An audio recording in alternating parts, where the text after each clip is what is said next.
From the Cronkite Studios in downtown Phoenix, this is Cronkite News. Arizona schools remain in the spotlight after last week. We talked to a Glendale teacher about his stance on the Common Core and changes to standardized testing. Remember me when you get old enough to vote now. America's toughest sheriff goes to school to support new legislation for free full-day kindergarten. The next time you look up at the sky, you could see a commercial drone flying around. The FAA's latest announcement has reopened the conversation on the unmanned aircrafts. Cronkite News starts now. Good evening and welcome to Cronkite News. I'm Mackenzie Scott. And I'm Sonny Scott. Thanks for joining us. From the controversy over Common Core to leadership, the future of education is becoming a focus of Arizona lawmakers this legislative session. Cronkite News has dedicated a team of journalists to track the story in the weeks and months ahead. We begin tonight with a closer look at standardized testing. Samantha Schatzberger is tracking new bills headed through the Arizona legislature, but first, Cronkite News reporter Mark Manguera looks at the opposition to the test, as well as alternatives. Arizona School Superintendent Diane Douglas has been under fire since she took office due to her strong opposition to the Common Core and standardized testing. But there are legislators who believe her agenda is on the right track, leaving teachers in the middle of the education debate.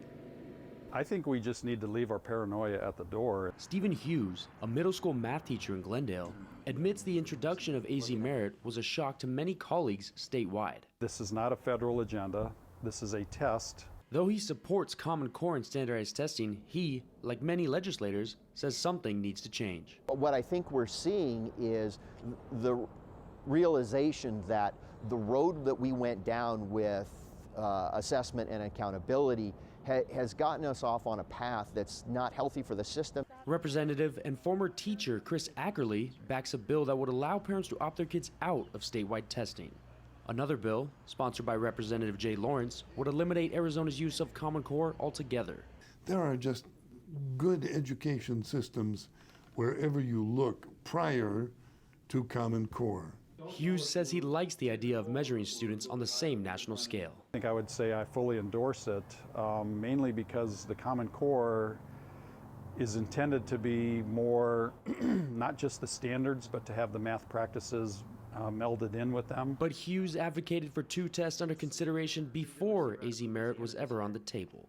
The best thing I could say is the tests are already out there. Smarter Balance and the PARCC tests are two tests that states are saying, let's go ahead and use these. The Arizona House Education Committee has a meeting this weekend. You can depend on Cronkite News to be there. Live at the state capitol, Mark Manguera, Cronkite News. Cronkite News digital reporter Samantha Schatzberger is following all four education bills and their track through the legislature. Samantha?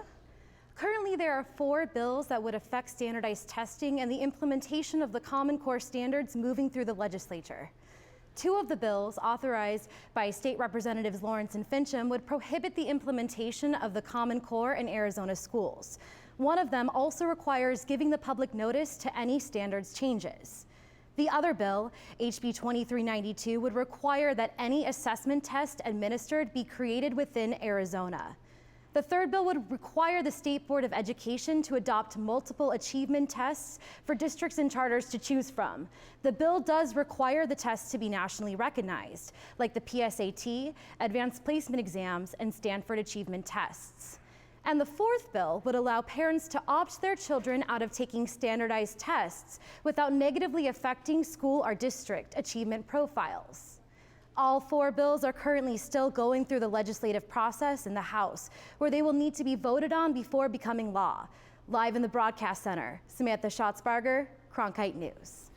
Meanwhile, the feud between Superintendent of Public Instruction Diane Douglas and Governor Doug Ducey is beginning to get national attention.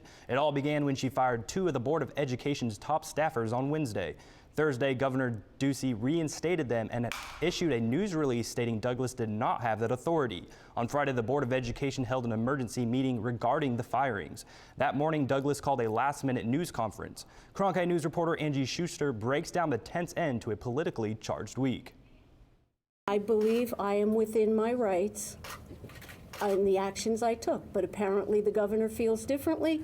We'll resolve those issues so that we can make sure it's very clear in the future and none of these issues arise again. The emergency board meeting got off to an interesting start when Douglas moved all of the media microphones placed at her seat. The board then went into executive session, and when Douglas returned, she once again removed all media audio equipment, dumping it far away from her. All the media, I'm not going to be treated any different than any other board member, so if you'd like to put microphones in everybody's seats, you're most welcome to. A roll call vote was held on a motion to give the 2 fired workers access to their offices, computers, and information they needed to do their jobs. It passed with just 1 no vote. No, and I will explain my vote. From Superintendent Douglas. President of the board, Greg Miller, made his own statement after the roll call vote. I'm very disappointed in the actions of the department and its untowardness towards our employees and trying to stop the action and the work of the board. The board voted to give board employees Christine Thompson and Sabrina Vasquez full access to their offices and documents by 8:30 in the morning on February 17th. But Superintendent Douglas had this to say. I cannot assure by 8:30 a.m. after a holiday weekend that my staff here will be able to make all these changes possible. Douglas said that other people had been assigned to facilitate the duties of the 2 fired employees. Whether or not they are granted access by the designated time is yet to be seen. In Phoenix, Angie Schuster, Cronkite News. The board also moved to reschedule a meeting set for February 23rd. Board President Greg Miller wanted to allow time for everyone to get over the events of last week. On Friday, Sheriff Joe Arpaio, along with State Senator Jeff Dial and Representative Brenda Barton, went out to Cave Creek Unified School District to show their support for all-day kindergarten.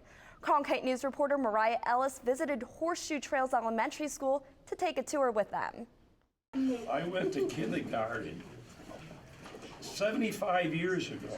The children at Horseshoe Trails Elementary School got a special surprise. A visit from Maricopa County Sheriff Joe Arpaio. He's cool.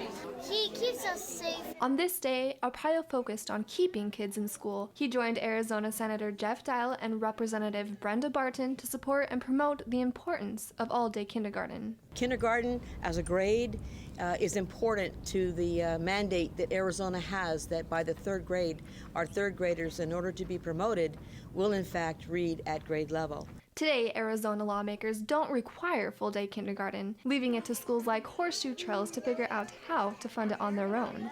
Attorney Rodney Glassman helped organize this visit and insists longer school days at this age are critical. Kindergarten at age 5 is when the brain's developing, it's when kids are learning their behavior patterns, it's when they're learning English and math.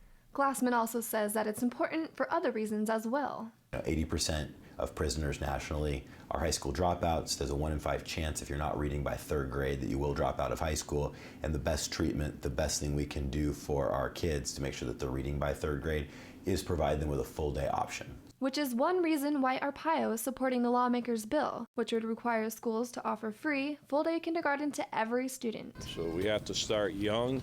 The students ended the day by having a lunch with their guests. A child's trajectory that is set in kindergarten has lifelong effects. The lawmakers hope to take this lesson from the classroom to the Capitol. In Phoenix, Mariah Ellis, Cronkite News.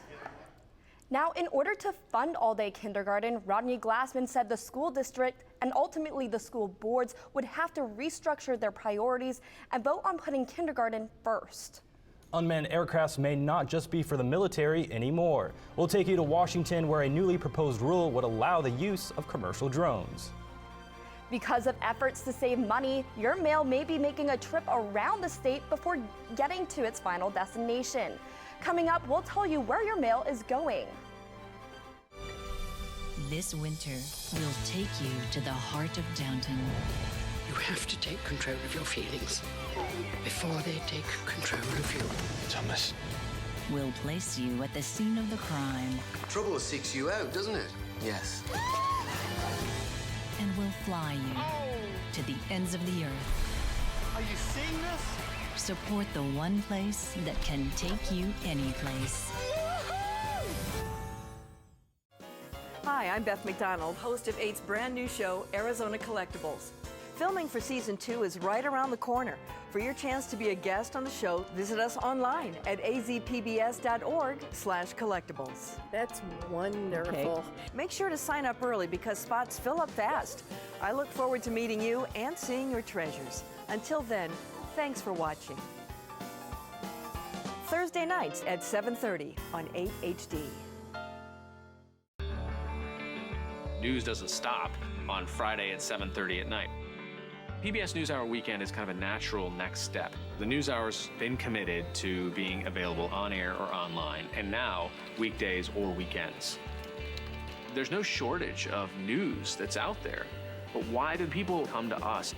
To give them some context and analysis that they can't find somewhere else. PBS NewsHour Weekend, only on PBS. Check local listings.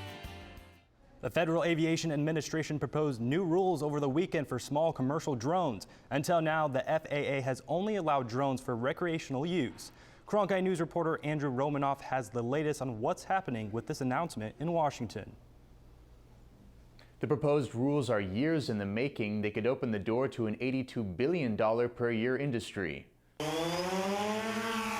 high-pitched buzz of the propellers, and they're off. These drones, or unmanned aerial vehicles, are much smaller than the ones used by the military. But these ones are a bit controversial too. One small drone flew onto the White House lawn last month, prompting a call to action. I've actually asked the FAA and a number of agencies to examine how are we managing this new technology. This week, the Federal Aviation Administration delivered. It announced new guidelines for commercial drones that include weight and certification restrictions. Mark Aitken's organization advocates for drone use and says the regulations are a step in the right direction. Yeah, I mean, this is a big deal. Again, this industry's been flourishing for the last few years. But they also create a hurdle. The new rules say drones have to stay within the operator's line of sight.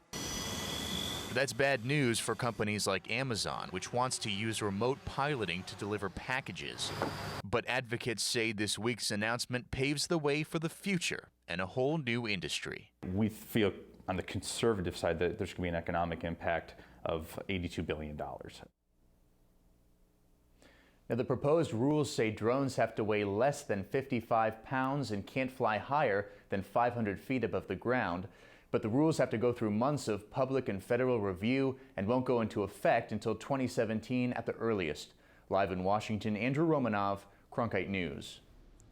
The post office on Cherry Belle Strevenue stopped processing mail on January 5th.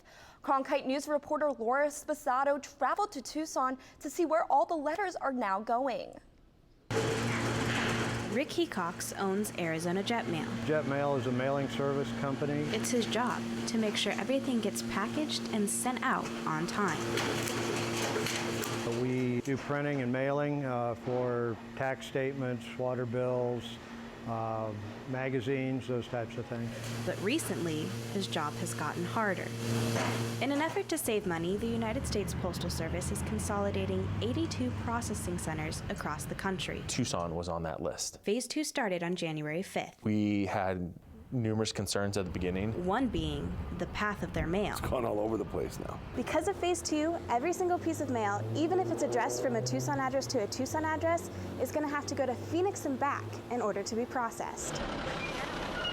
Tucson residents say there isn't enough information to justify the shutdown. The Postal Service own Office of the Inspector General issued a report that said, in fact, the Postal Service hadn't looked and done all of the studies that they should have done. The report says that management did not complete 91 of the 95 required studies. And they can't tell us the formula still about how they selected Arizona to have only one distribution center when there's states across the country that are going to have 4 and 5 still. To the state overall, it would be a net loss. So from our perspective, making that decision without them having gone through their whole required process really isn't appropriate. USPS did not have a comment for the missing forms. Many people aren't aware of the true impact of what the plant closing is going to do. It will ripple through the local economy. In Tucson, Laura Sposato, Cronkite News. The United States Postal Service says the remainder of Tucson's mail processing operations continues to be scheduled for complete consolidation into the Phoenix facility by this July. Baseball and beer just seem to go well together. And beer is something you'll be seeing a lot more of at ASU baseball games as the Sun Devils make some big changes for this season. And baseball fans aren't the only ones who may be in need of a drink. We'll tell you about how you can keep your cacti hydrated and healthy next. For veterans, coming back to civilian life brings new challenges, new opportunities, and new stories of remarkable courage and accomplishment. Sharing their stories can help communities understand the veteran experience, and through Arizona Veterans Coming Home, 8 connects veterans and their families to resources and services for a successful transition to civilian life. Explore some of the best resources and opportunities for veterans at azpbs.org/veterans. Arizona Veterans Coming Home, connecting Arizona's veterans to the right resources at the right time. Watch sneak previews of what's coming soon to 8. Go to azpbs.org/previews today.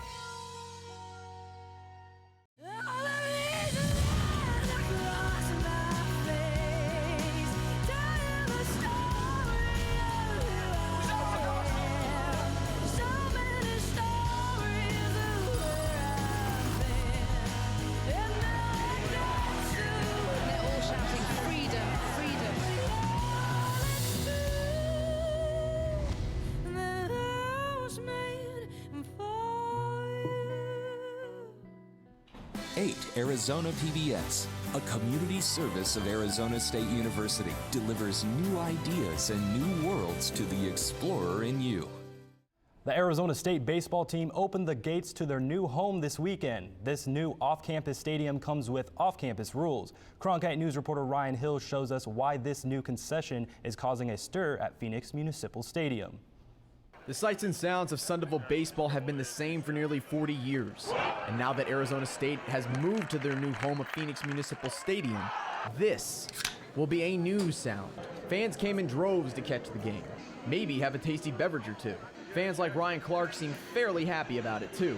I think it's great for probably ASU. They probably make more now, so I think it's actually really good for them. With prices as high as $12 for a beer, one could only think of the money that will be made this season. Brian Cole has been a baseball season ticket holder for 22 years and could see all of ASU benefiting. I could see leaving it in the baseball program, but I can also see spreading it across all, including the rest of the university, not just the sporting programs. The sale of beer at Phoenix Municipal Stadium has raised a few eyebrows among fans, including Cole. The downside of it is that you sometimes are going to have people who are going to partake a little bit too much and may do things that they shouldn't necessarily do in a college baseball game. The ASU athletic department was unable to comment on the beer sales pilot program, but released this statement. We have found through our research that incidents of binge drinking and arrests were minimized when venues at other institutions started selling alcohol in their stadiums, because it led to fewer fans overindulging outside of the stadiums. Cole's uneasiness is settled by the simple belief: if you can't beat them,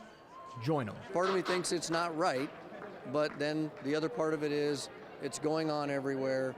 Other universities are making money off of it. And uneasy or not, Cole did enjoy a cold one at the game. In Phoenix, I'm Ryan Hill, Cronkite News.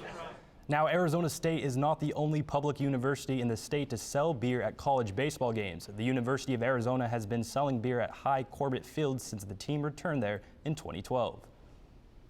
Spring training is right around the corner, and to get you ready for it, our Cronkite Sports and Digital Bureaus collaborated on a project to bring you everything you need to know about the Cactus League. Games might not begin until March, but you can get started early by going to CronkiteNewsOnline.com and reading up on your favorite teams from around the country. Fans are hoping the weather will stick around for the upcoming games. We'll look at what we can expect for this week.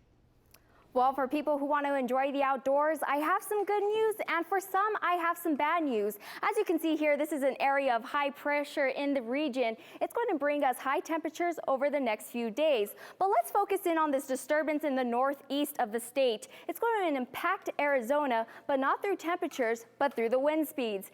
As you can see throughout Arizona, we have a 14-mile-per-hour wind speed in Phoenix and in Arizona. But the one that takes the chart is Winslow at 33 miles an hour.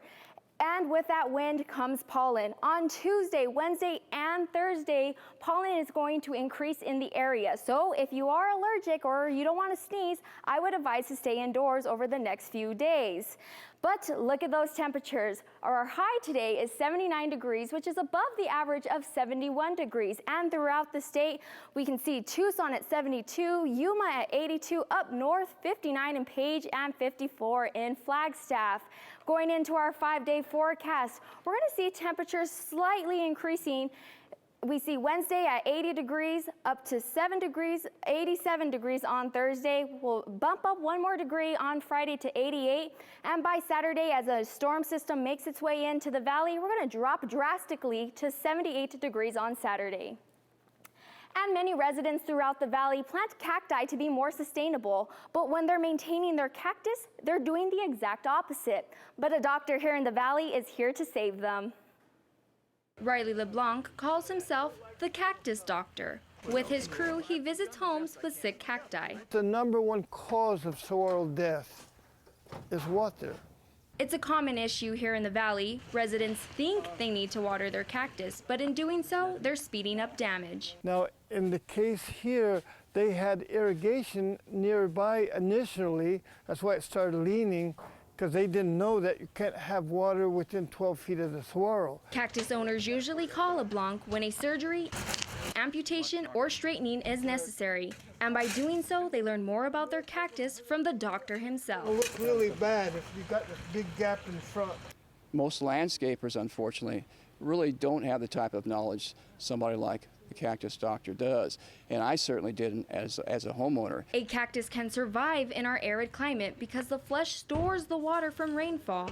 Many cacti can survive up to 4 months without any rain. And for residents concerned about drought, these aerials right here absorb moisture from the air and keep a cactus like this alive. The less you mess with them, the better they will be. If you go in the desert, you don't see sorrels falling down, rarely. They're very healthy because they're not bothered by anybody. With proper knowledge, residents can own a cactus and practice water conservation, which in return will lead to a more sustainable way of gardening. In Phoenix, I'm Katrina Arroyos, Cronkite News. If you're thinking out throwing out that old TV, make sure you don't just toss it in the dumpster. We'll take you to a local recycling company that focuses on electronic waste. At ASU, we believe the most important semester is the one that starts after you get your diploma, the one called life. So we work hard to help our alumni thrive, teaching them the importance of not only achieving their goals, but exceeding them. With innovative programs that embrace hands-on learning, that encourages real-world growth. Our alumni know it can be the education of a lifetime, for a lifetime. For more information, thrive.asu.edu.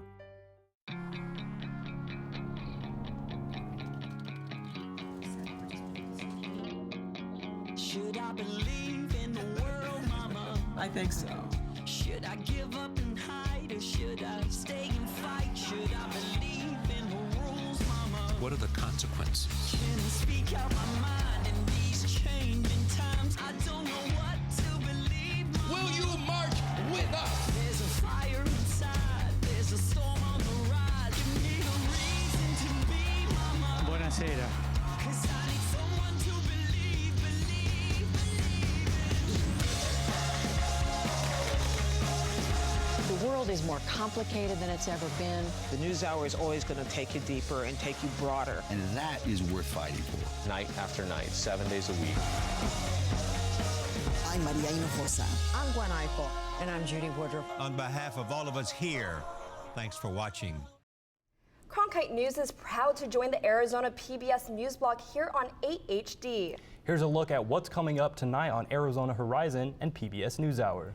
Coming up after Cronkite News, it's Arizona Horizon minority leaders at the legislature join us for their perspective on the legislative session, and we'll find out how the city of Phoenix is cleaning up graffiti. I'm Judy Woodruff on the next NewsHour, joining us for our weekly look at how the 2016 presidential race is shaping up. Nia Malika Henderson and Amy Walter, Monday on the PBS NewsHour. Chances are you have a few old phones lying around your house, maybe an old busted up laptop. Well, one Phoenix man has made a business out of recycling those electronics. Cronkite News reporter Selena Bussey takes us inside his tech-filled warehouse. It's a world of computer motherboards, monitors, and mainframes. Richard Wong takes a look at this old tech junk and sees a landmine instead of a landfill. We can take certain materials through refurbishment programs and get it back out there as a functional device. Wong's company, E-Waste Harvesters, has a mission to recycle every electronic item taken in. Wong says if the item isn't in good enough condition to be resold, they'll take it apart and recover the valuable metals such as gold, silver, and copper. We could do a lot more. That's why the Arizona Department of Environmental Quality has now partnered with Wong. We run e-waste events around the state that help deter that from going to the landfill. Shaw says that since 2009, they've run almost 100 events collecting about 2.5 million pounds of e-waste. A lot of it's marketing and education and letting people know that it shouldn't end up in the landfill. Wong admits better state policy would help reduce e-waste. In Arizona, currently, we don't have those laws. There was an attempt in 2012 to pass that law, and there's a lot of interest, but it's not the highest priority in the state of Arizona. So until there's a more sustainable solution, Wong's Hall of Treasure is sustaining his business bit by bit. In Phoenix, Selena Bussey, Cronkite News. That's it for Cronkite News tonight. Thanks for joining us. Good night. Find top Arizona stories anytime at CronkiteNewsOnline.com.